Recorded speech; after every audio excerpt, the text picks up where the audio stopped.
अगर हम कीटों की बात करें तो मित्र कीट भी होते हैं और शत्रु कीट भी होते हैं। कैसे इसको परिभाषित किया जा सकता है? निश्चित रूप से जो हमारी आर्थिक स्थिति में या हमारी आर्थिक संपदा पे ज़्यादा नुकसान करते हैं हम उनको अपना शत्रु कीट मानते हैं। और जो मित्र कीट हैं हम उनसे ये उम्मीद करते हैं कि जो हमारे शत्रु हैं उनको कम से कम वह प्रभाव डालें। नमस्ते, आप देख रहे हैं बातें खेती की और मैं हूं याशु गांधी। हमारे किसान दोस्त कोई भी फसल अपने खेत में लगाएं, कोई भी पैदावार करें, फसल जब भी लहलहाती है सबसे पहला एक प्रश्न, एक विषय जो उनके जहन में आता है वो ये है कि कहीं किसी भी तरह की कोई बीमारी, कोई रोग या कोई कीट उनकी फसल को नुकसान ना पहुंचाए। ऐसे में इस विषय से जुड़ी हुई हर तरह की शंका का समाधान आज के हम अपने विषय में करेंगे और हमारे साथ स्टूडियो में मौजूद हैं विशेषज्ञ डॉक्टर विजय सरदाना जी। डॉक्टर साहब, आपका बहुत बहुत स्वागत है। नमस्कार। डॉक्टर साहब, जिस तरीके से हम लोगों के इंसानों के साथ होता है कि बहुत से दोस्त होते हैं, बहुत से दुश्मन होते हैं, वही चीज़ किसी भी फसल, किसी भी खेती के साथ होती है। अगर हम कीटों की बात करें तो मित्र कीट भी होते हैं और शत्रु कीट भी होते हैं। हालांकि ऊपरी तौर पर तो नाम से समझ में आता है कि मित्र कीट है तो वो फ़ायदा पहुंचाएंगे, शत्रु कीट है तो वो किसी भी खेती को नुकसान पहुंचाएंगे। लेकिन अगर इसको थोड़ा सा हम और विस्तार से समझें या इसको अगर थोड़ा वैज्ञानिक स्तर पर समझें तो कैसे इसको परिभाषित किया जा सकता है?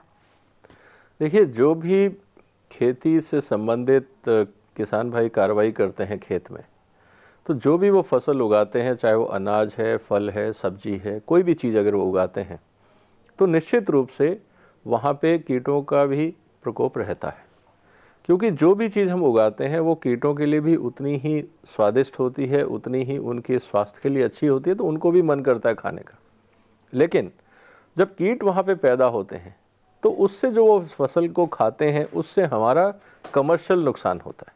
अगर मान लीजिए प्रोडक्शन कम हो गई या फल सब्जी पे उन्होंने कीटों ने अगर प्रभाव डाला है तो उनकी शक्ल सूरत बिगड़ जाती है, उनकी प्रोडक्टिविटी बिगड़ जाती है, किसी और तरह के नुकसान हो जाते हैं जिससे जो मुनाफा मिलना चाहिए किसान को वो नहीं मिल पाता है।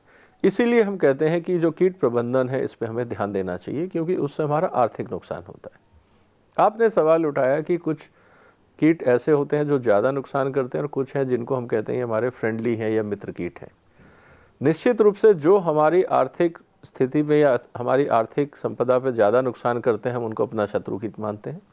और जो मित्र कीट हैं हम उनसे ये उम्मीद करते हैं कि जो हमारे शत्रु हैं उनको कम से कम वहाँ प्रभाव डालने दें। जब भी कोई कीट आता है वो किसी परिस्थिति, किसी कारण से आता है, क्योंकि वो भी एक अपने आप में एक जीव है, चाहे वो मित्र कीट है या शत्रु कीट है। अगर हमारे किसान भाई ज़्यादातर इस बात को समझते हैं कि अगर उन्होंने देखा होगा बारिश के समय खास तरह के कीट आते हैं, सूखे के समय में किसी और खास तरह के आते हैं, जब हम फसल लगाते हैं तब एक अलग तरह का कीट होता है, जब फसल पक के तैयार हो जाती है तब अलग तरह के कीट आते हैं, जब उसमें फल लग जाते हैं तब अलग तरह के कीट आते हैं। ये चीज़ें हमें ये बताती हैं कि हर कीट एक खास परिदृश्य में, एक खास एनवायरनमेंट में पनपते हैं, बढ़ते हैं और अपनी कार्रवाई करते हैं।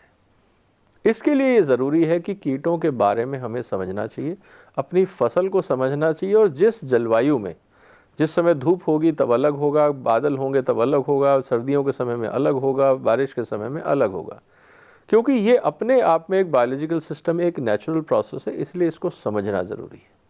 तो जब भी कोई कीट पैदा होता है उसको समझना ज़रूरी है, क्योंकि हर कीट दूसरे कीट से अलग है। अगर आपके खेत में 1 या 2 कीट हैं आपको चिंता नहीं होगी, क्योंकि उससे आपकी फसल को नुकसान नहीं हो रहा। लेकिन जब उनकी आबादी एक लिमिट से ज़्यादा बढ़ जाती है, जब उनको हम कहते हैं कीटों का प्रकोप, वो प्रकोप तब होता है जब उनकी आबादी एक सीमा से ज़्यादा हो जाती है और हमें वो अब आर्थिक नुकसान पहुंचाने लगे। तब ये हमें ज़रूरी हो जाता है कि हम जो कीटों का प्रकोप है उसको कैसे कंट्रोल करें। जी बिल्कुल, कीटों के प्रबंधन की आपने बात कही। ऐसी स्थिति में कई बार ऐसा भी होता है कि हमने किसी शत्रु कीट के लिए या वो कीट या वो बीमारी जिसकी रोकथाम के लिए हम दवाई अपनी फसल को दे रहे हैं वो तो ख़त्म हो रहा है, साथ ही जो चीज़ हमारी फसल को फ़ायदा पहुंचा रही है, जो मित्र कीट हैं, वो भी कई बार उस दवाई की चपेट में आ जाते हैं और उनको भी नुकसान पहुंचता है, उनके जो अंडे हैं वो भी प्रभावित होते हैं। ऐसी परिस्थितियों में क्या कदम उठाने चाहिए या किन बातों का ध्यान किसी भी खेती में किसी भी किसान को रखना चाहिए? देखिए, जैसा आपने एक महत्वपूर्ण सवाल उठाया, किसान भाइयों से कोई एक निवेदन मेरा ये है कि आप इस बात को समझिए कि कोई भी एक प्रक्रिया आपकी समस्या का समाधान नहीं करेगी। इसीलिए हम एग्रीकल्चर सिस्टम में, कृषि के क्षेत्र में हम कहते हैं इंटीग्रेटेड पेस्ट मैनेजमेंट। जी। कई चीज़ों को मिला के एक आप इफेक्टिव कंट्रोल बना सकते हैं। जैसे आप अपने स्वास्थ्य की बात करिए, अगर आपको स्वस्थ रहना है तो आप सिर्फ दूध पी के स्वस्थ नहीं रह पाएंगे, या सिर्फ एक्सरसाइज करके आप स्वस्थ नहीं रह पाएंगे, सप्लीमेंट या आप सिर्फ अच्छी सो के, या आप कहेंगे आराम करके आप स्वस्थ नहीं रह पाएंगे। आपको अच्छा खाना भी है, आपको अच्छी एक्सरसाइज भी करनी है, आपको अपने शरीर का ध्यान भी रखना है और अपनी स्वस्थता का भी ध्यान रखना है। सारी चीज़ें मिलके आपको एक स्वस्थ शरीर देती हैं। इसी तरह से जब हम इंटीग्रेटेड पेस्ट मैनेजमेंट की बात करते हैं तो हमें देखना है कि पहली बात तो पेस्ट आए नहीं, और अगर पेस्ट आता है तो उसको शुरू में हम कैसे रोकें। अगर पेस्ट शुरू में नहीं हम रोक पाते हैं, फिर वो ज़रूरत से ज़्यादा अगर बढ़ जाते हैं, तब हम उसका कंट्रोल कैसे करें। ये तीनों स्थिति है। पहली स्थिति ये है कि जब भी आप पेस्ट कंट्रोल की बात करते हैं या कीटाणु को कंट्रोल करने की बात करते हैं, कीट कंट्रोल की बात करते हैं, तो आपको ये समझना पड़ेगा कि आता कहाँ से है, इसके साधन क्या है। दो ही तरीके हैं शुरुआत में। जब आप बीज लगाते हैं अपनी फसल में, तो क्या आपने अपने बीज का उपचार किया, क्योंकि बीज के अंदर भी कीटाणु होता है। बिल्कुल। आपको शुरुआत तब नहीं करनी है जब आपको कीट दिखे, आपको बुआई से शुरू करना है। आपका जो बीज है, क्या आपने उस पर सीड ट्रीटमेंट किया, पहला सवाल। दूसरी बात यह आती है कि क्या जिस जमीन में आपने इसको लगाया, क्या उस जमीन में तो कीट नहीं। हो सकता है कि जमीन में कीटाणुओं के अंडे रह गए हों, वो जैसे ही पौधा निकलेगा उसके साथ आगे बढ़ते हैं, उन पे अटैक करते हैं। तो आप अपनी जो सॉइल ट्रीटमेंट है, इसीलिए जब हम कहते हैं धूप हो तो जमीन को थोड़ा सांस लेने दीजिए, थोड़ी जमीन धूप लगने दीजिए। बहुत सारे नेचुरल तरीके हैं जिसके आप कंट्रोल कर सकते हैं। इसी तरह से हम जब पौधा निकलता है, जब पौधा छोटा होता है, उस समय वो कमज़ोर होता है। उस समय जो आपको प्रिकॉशंस हैं, जिस फसल की आप बात करें, क्योंकि हर तरह के जो फसल है उस पर एक अलग ढंग का कीड़ा लग सकता है, एक जनरलाइज रूल नहीं है। अगर आपने सरसों की खेती करी तो उसमें इनबिल्ट सिस्टम्स हैं, उस प्लांट की कैटेगराइजेशन अलग है। हर प्लांट, हर पौधा जो है उसका एक अपना व्यवहार भी है। किसी पौधे पे कीटाणु ज़्यादा लगते हैं, किसी पे कीटाणु या आपके जो कीट हैं वो कम लगते हैं।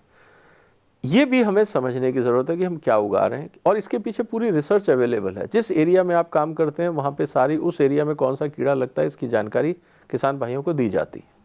माफ़ कीजिएगा, मैं आपको बीच में रोकना चाहूँगी। अभी आपने कहा कि उस एरिया में इससे संबंधित सारी जानकारी उपलब्ध होती है, तो जो आमतौर पे ये जो किसान कॉल सेंटर होते हैं, इस तरह की शंकाओं का समाधान भी उनके माध्यम से किया जा सकता है कि मैंने इस चीज़ को अपने खेत में लगाया है, इस मौसम में क्या कुछ संभावना है कि मेरी फसल में ये रोग हो सकते हैं, इस तरह के कीट प्रभावी हो सकते हैं, ये जानकारी भी उनसे उपलब्ध हो सकती है? निश्चित रूप से। देखिए, सारे, अगर मान लीजिए दुनिया में अगर 1000 तरह के कीट है तो 1000 तरह के कीट आपके खेत में नहीं आएंगे। जाहिर सी बात वही है। खेत में कीट आएंगे जो उस फसल और उस जलवायु में सूटेबल होंगे। अगर हो सकता है वो 1, 2, 3, 4 तरह के कीट हों। जी। ये लगातार जो एग्रीकल्चर रिसर्च चलती रहती है, उन कीटों के प्रभाव को वो मतलब निरंतर रूप से उसका स्टडी करते रहते हैं, उनको समझते रहते हैं कि किस समय किस हालात में कौन सा कीट क्या असर करता है और उसका कंट्रोल सिस्टम क्या है, कितनी डोसेज है, किस केमिकल की क्या डोसेज है, या और प्रिवेंशन मेथड क्या है। ये सब बातें रिसर्च हर एरिया में साल भर चलती रहती हैं। ये सब बातें हर एरिया में रिसर्च की चलती रहती हैं और साथ ही हमारी बातें भी चलती रहेंगी, लेकिन फिलहाल वक्त इशारा कर रहा है कुछ पल रुकने के लिए, तो फौरन लौटते हैं एक छोटे से ब्रेक के बाद। पीले और नीले रंग की पटरियाँ बाज़ारों में मिलती हैं, आप उनको अपने खेत में लगाएं। उससे ये होता है कि जब कीड़ा आके वहाँ पे चिपकता है उस पर, तब आपको पता लगता है कि ये कौन से तरह का कीड़ा है। कई बार हो सकता है कि आप जिस चीज़ की बात कर रहे हैं, अगर कीड़ा वहाँ बदल गया है, किसी और कारण से कोई दूसरा फसल में कीड़ा आ गया है, तो हो सकता है कि आपका इलाज गलत हो जाए। आप देख रहे हैं बातें खेती की। ब्रेक के बाद एक बार फिर से आपका स्वागत है और आज की हमारी चर्चा का विषय है कि रोग और कीट किस तरीके से हमारी फसल को फायदा या नुकसान पहुंचा सकते हैं और इसके बारे में हम कैसे जानकारी हासिल करें, क्या कुछ कदम उठाएं कि कम से कम नुकसान हमारी फसल को हो और ज़्यादा से ज़्यादा हमें मुनाफा हो। डॉक्टर साहब हमारे साथ बने हुए हैं, डॉक्टर विजय हमारे साथ हैं। डॉक्टर साहब, ब्रेक में जाने से पहले मैंने आपको बीच में रोका था, आप बता रहे थे कि किस तरीके से अनुसंधानों के माध्यम से लगातार इस पर नज़र रखी जाती है, किसानों को जानकारी पहुँचाई जाती है। वो बात आप अपनी पूरी करें। देखिए, मैं किसान भाइयों से यही कह रहा था कि जिस क्षेत्र में भी आप हैं और जो भी फसल आप जिस सीज़न में उगा रहे हैं, इसकी पूरी जानकारी आपके जो नज़दीकी एग्रीकल्चर यूनिवर्सिटी या केवीके हैं उनके पास होती है।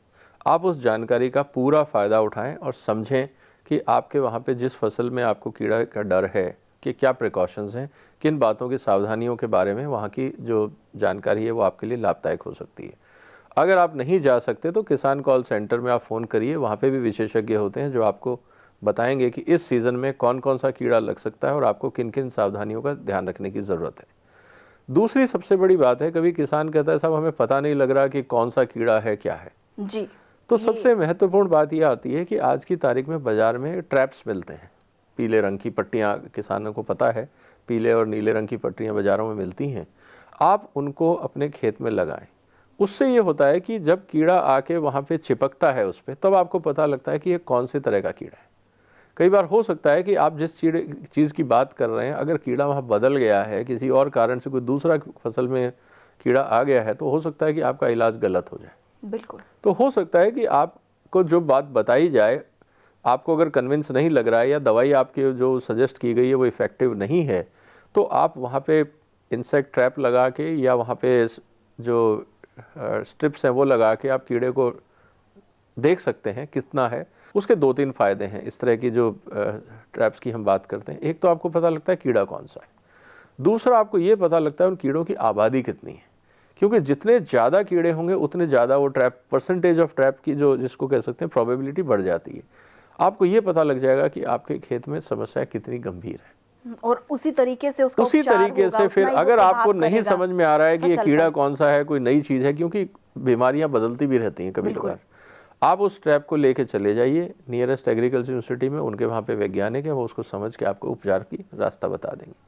कहना मेरा किसान भाइयों से ये है कि आप जनरल नॉलेज पे भरोसा ना करें। आप कहेंगे ना पिछले साल हमने ये दवाई इसलिए लगाई थी, बहुत बार आपको सेल्स टॉक भी, दुकानदार भी आपको गलत दवाई दे सकता है क्योंकि उसका व्यापारिक इंटरेस्ट है, उस चक्कर में आपका नुकसान होता है। हम बहुत बार देखते हैं कि किसानों के खेत में बीमारी कुछ और होती है और उनको दवाई कुछ और दे दी जाती है, क्योंकि किसान भी अज्ञान है, दुकानदार भी कहता है चलो किसान आया वापस खाली हाथ ना चला जाए, उसको कुछ भी चिपका देता है। दुकानदार के कहने पर ना जाएं, निश्चित रूप से आप वैज्ञानिक जानकारी लें और जो वो सजेस्ट करते हैं, जैसे सजेस्ट करते हैं, जैसे हम दवाई की बात करते हैं, हम डॉक्टर के पास जाके दवाई लेते हैं और जैसे वो कहता है कि आपको 1 गोली लेनी है, 2 लेनी है, पानी के साथ लेनी है, दूध के, जो वो सुझाव देता है हम उसको फॉलो करते हैं ताकि हम स्वस्थ हो जाएं।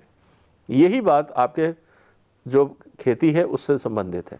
जो दवाई आपको सजेस्ट की जाती है आपको उसी तरह से, उसी मात्रा में और उसी प्रक्रिया से लेनी है अगर आपको असर उसका देखना है।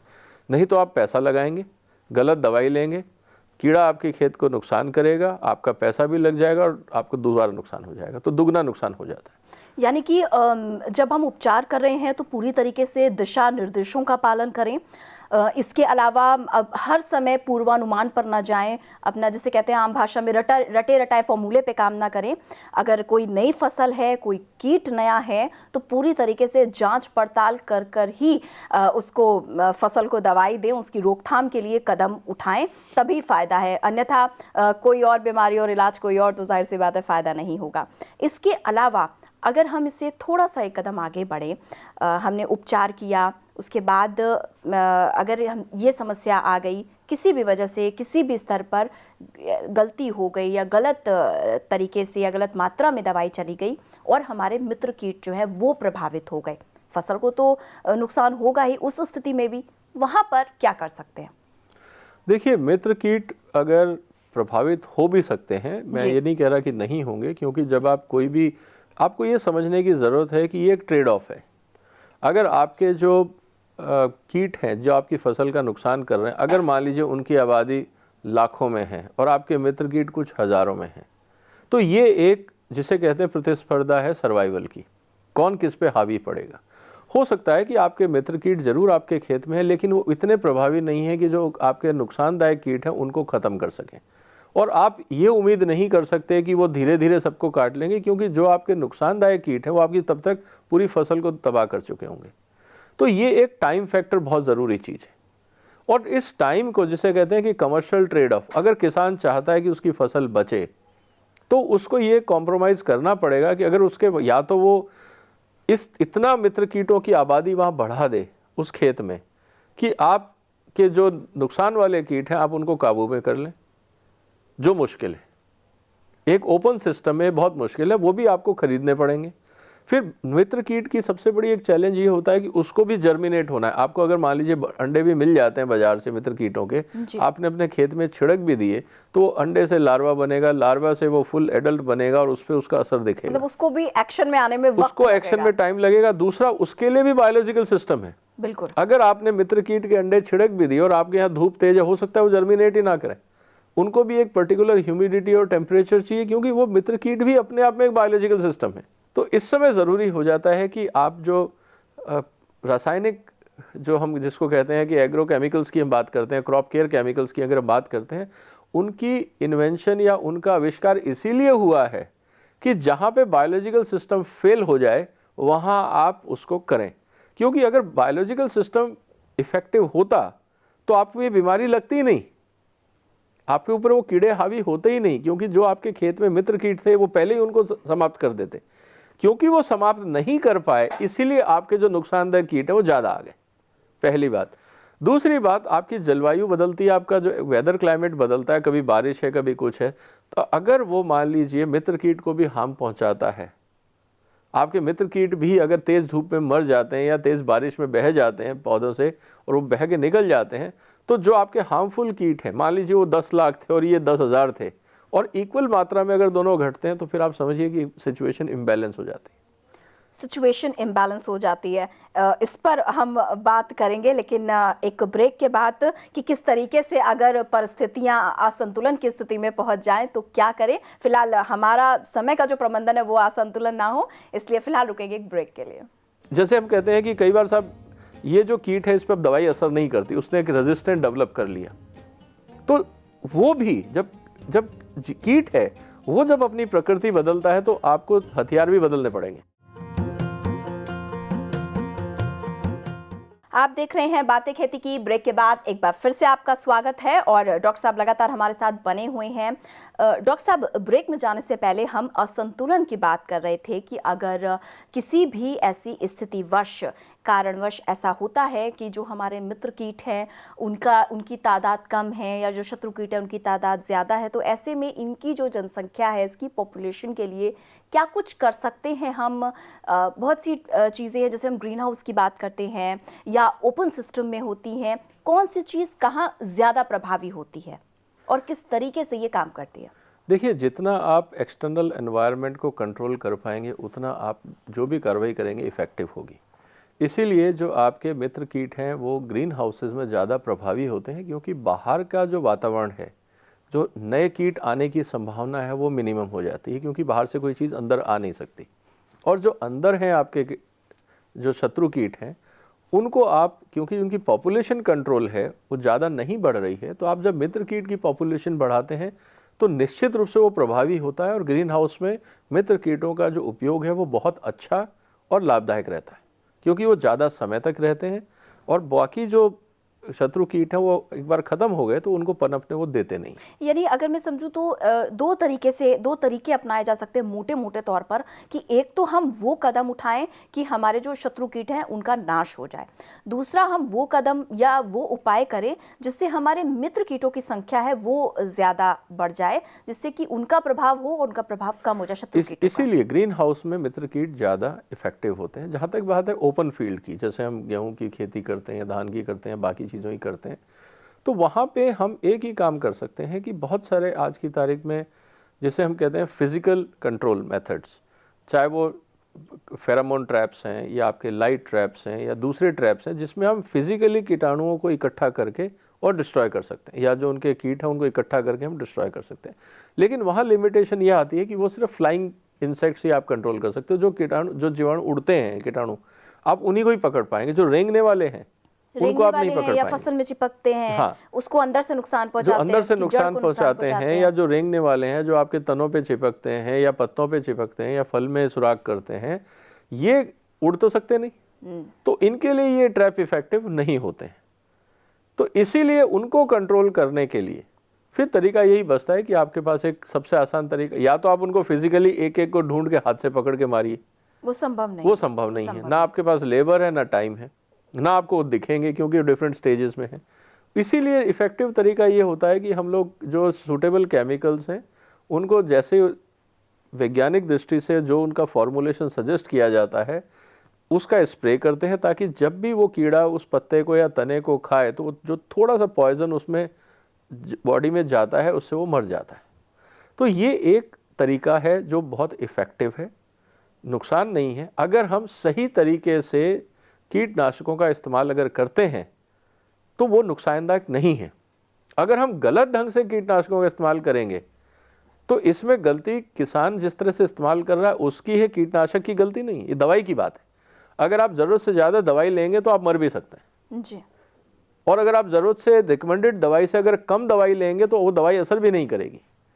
इसी तरह से जो आपको कीटनाशक सजेस्ट किए जाते हैं इस तरह के कीड़ों को मारने के लिए, जो डोसेज दी गई है, जो तरीका दिया गया, उसको अक्षर से समझें और इस्तेमाल करें। कम ज़्यादा अपने दिमाग से करेंगे तो नुकसान होगा, फिर आप कीटनाशक को नुकसान नहीं कर सकते, वो आपका अपने काम करने के तरीके का नुकसान है। रही बात आपके जो मित्र कीट, जो अगर आप कोई भी किसान भाई जो ग्रीन हाउस लगा रहे हैं, निश्चित रूप से वो इनके इस्तेमाल करें, ये आपके लिए बहुत इफेक्टिव रहेगा और लंबे समय तक इफेक्टिव रहेगा। तो ये दो चीज़ों को हमें समझने की ज़रूरत है। अगर हम ये कहें कि मित्र कीट हम ओपन फील्ड में इस्तेमाल करें, थोड़े समय तक इफेक्टिव रह सकते हैं, लेकिन जैसा मैंने आपको कहा कि ओपन वातावरण है, बाहर आस पड़ोस के खेतों से और कीड़े आ जाएंगे। जो मित्र कीट हैं उनके अगर हम दोनों सेनाओं के बीच में लड़ाई देखें तो मित्र कीट की सेना छोटी रह जाएगी और शत्रु कीट बढ़ जाएंगे, तो आपको इफेक्ट नहीं दे पाएंगे। इसके अलावा ऐसा भी कुछ है कि से लगातार अनुसंधान हो रहे हैं, हर क्षेत्र में हो रहे हैं, कृषि के क्षेत्र में भी हैं, क्या कुछ इसमें ऐसे अत्याधुनिक तरीके भी आए हैं रोग या कीट प्रबंधन के, जो शायद अभी बहुत ज़्यादा चलन में नहीं है, लेकिन आने वाले वक्त में उसका उम्मीद की जा सकती है कि शायद वो ज़्यादा चलन में आएंगे और किसान उससे फ़ायदा उठा सकते हैं? क्या ऐसा भी कुछ इस क्षेत्र में है? निश्चित रूप से। जैसे अगर आप देखें, एक फेरोमोन ट्रैप्स की बात है, आज बहुत कम किसान इस्तेमाल करते हैं। ये एक तरह की गंध छोड़ता है। ये गंध इतनी ताकतवर होती है कि जो वो मेल कीटाणु हैं उनको वो सब अपनी तरफ अट्रैक्ट कर लेते हैं। तो इससे ब्रीडिंग जो है बाकी जो कीटाणुओं की वो रुक जाती है, नया जो उत्पादन होना चाहिए शत्रु कीटों का वो रुक जाता है, सारे कीट एक जगह इकट्ठे हो जाते हैं, फिर उसको आराम से आप डिस्ट्रॉय कर सकते हैं। तो इसीलिए मेरा निवेदन है किसान भाइयों से कि जब भी नई वैज्ञानिक दृष्टि आती है तो आप ये मत कहिए कि मैं तो 30 साल से यही कर रहा था, मेरे को तो सब पता है। आपको जो पता है वो इतिहास हो चुका है। जो आपको नई तकनीक है वो सीखनी पड़ेगी, क्योंकि जो जैसे हम कहते हैं कि कई बार साहब ये जो कीट है इस पर दवाई असर नहीं करती, उसने एक रेजिस्टेंट डेवलप कर लिया, तो वो भी जब कीट है वो जब अपनी प्रकृति बदलता है तो आपको हथियार भी बदलने पड़ेंगे। तो पूरी तरीके से मतलब जागरूक रहें और ध्यान रखें अपनी फसल का भी और अपना भी ध्यान रखें। इसी के साथ आपका बहुत बहुत शुक्रिया, आपने बहुत महत्वपूर्ण जानकारी हमारे किसान दोस्तों को दी। धन्यवाद। इसी के साथ आप अपना ख्याल रखें, जैसा कि मैंने कहा अपनी फसल का ख्याल रखें, उसके रोग और कीटों पर नज़र बनाए रखें, उसको समय समय पे दवाई देते रहें और साथ ही अगर हमसे आप संपर्क करना चाहते हैं, कोई सुझाव देना चाहते हैं तो स्क्रीन पे जो पता दिया जा रहा है उसे नोट कर लें।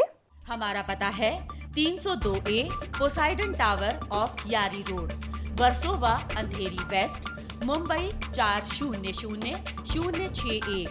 हमारा ईमेल आईडी है bkk@greentvindia.com। आप हमें कॉल भी कर सकते हैं। हमारे फोन नंबर हैं 0120-498-0000 और 498-0011। अपने टीवी पर ग्रीन टीवी देखने के लिए अपने केबल ऑपरेटर या DTH ऑपरेटर को तुरंत कॉल करें और हमें लिंक भेजें info@greentvindia.com पर। SMS या WhatsApp करें 9769577049 पर। तो उम्मीद है कि ये पता आपने नोट कर लिया होगा। आप हमसे संपर्क कर सकते हैं, लेकिन आज के इस अंक में इतना ही। याशु को दीजिए इजाजत और देखते रहिए ग्रीन टीवी। नमस्ते।